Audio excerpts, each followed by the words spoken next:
The Shell by the Sea by J.B. Wadsworth. Narrated by James E. Wadsworth. Copyright 2020. Audiobook copyright 2021.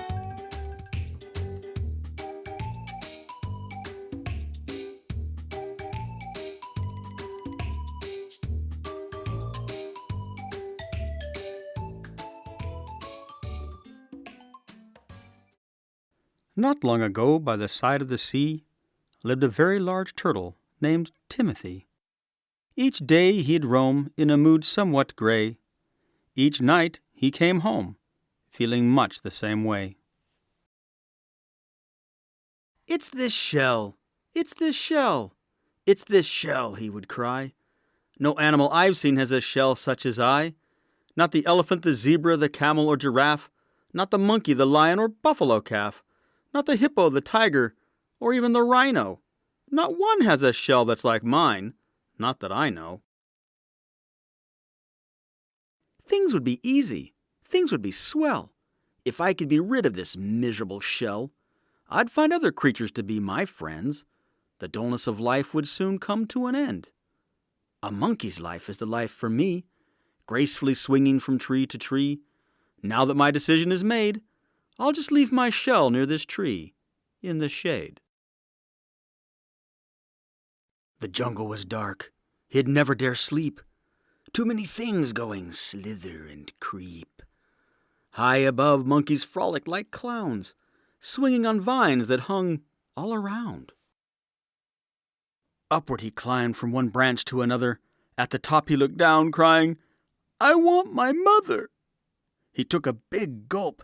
He could easily fall. Turtles aren't used to high heights, not at all. Away he swung with a vine in his beak. He couldn't open his eyes, not for one tiny peek. The monkeys, they made it look so easy. But by now, he'd become rather queasy. When the vine stopped its swinging, Timothy stopped too. He just hung there, wondering, now what do I do? The monkeys gathered round to have a good laugh. The turtle soon came to regret his fool gaffe. Blushing in shame, Timothy slid himself down. Oh, it felt nice to be on firm ground.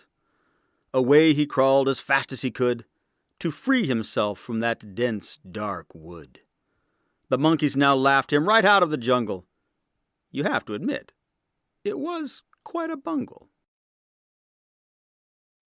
Timothy crawled for a whole day and a half, until he found a small herd of giraffe. They grazed the edge of the savanna below, while eating from trees that grew high and not low. I could do that. Why, that's as simple as pie. Giraffes have it easy, much easier than I. So off Timothy went to eat from the trees, for he secretly thought he could do it with ease. He stretched, and he stretched, and he stretched forth his neck. He could not reach the food, not one leaf, not one speck. Being a giraffe was harder than he'd thought, and suffering from hunger was not in his plot. By morning, Timothy had left on safari. He'd crawled to the sands of the great Kalahari. The desert was barren and large and immense, and the heat from the sun he soon found was intense. The poor turtle crawled to the shade of a boulder, and there he fretted and simmered and smoldered. Buckets of sweat poured off his head. Timothy now faced the new day with dread. Spying a camel way off in the distance, he cried, "Please help me, sir. May I have your assistance?" Then said the camel, who munched on a weed, "Why, poor sir, you've a problem indeed." Come, poor chap, you must confess. How did you get into this mess? Speak up, lad, and do tell all. Come on now, don't try to stall. Why don't you wear your shell as you ought? Are you trying to be something which indeed you are not? Well, Mr. Camel, Timothy sobbed in tears, it seems from my shell I've been parted for years. My shell made me different.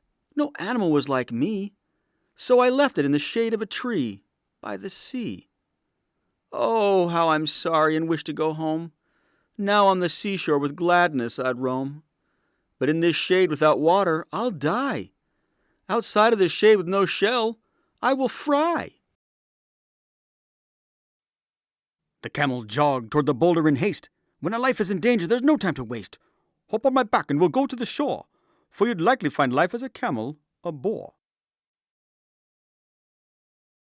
They trotted for hours. Those hours seemed days, weaving in and out of the dense jungle's maze. Then suddenly the camel burst into a clearing. Oh, how the sight of the sea was endearing.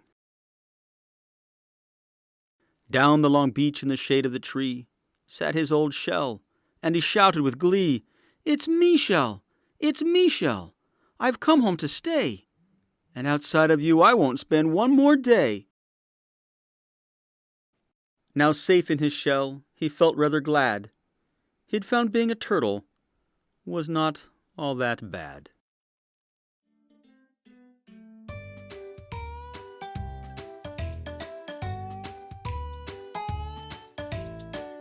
The end.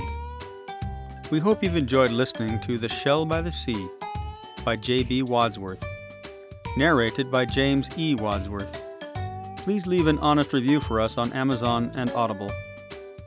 Please visit the author's website at www.jbwadsworth.com for more information about the author.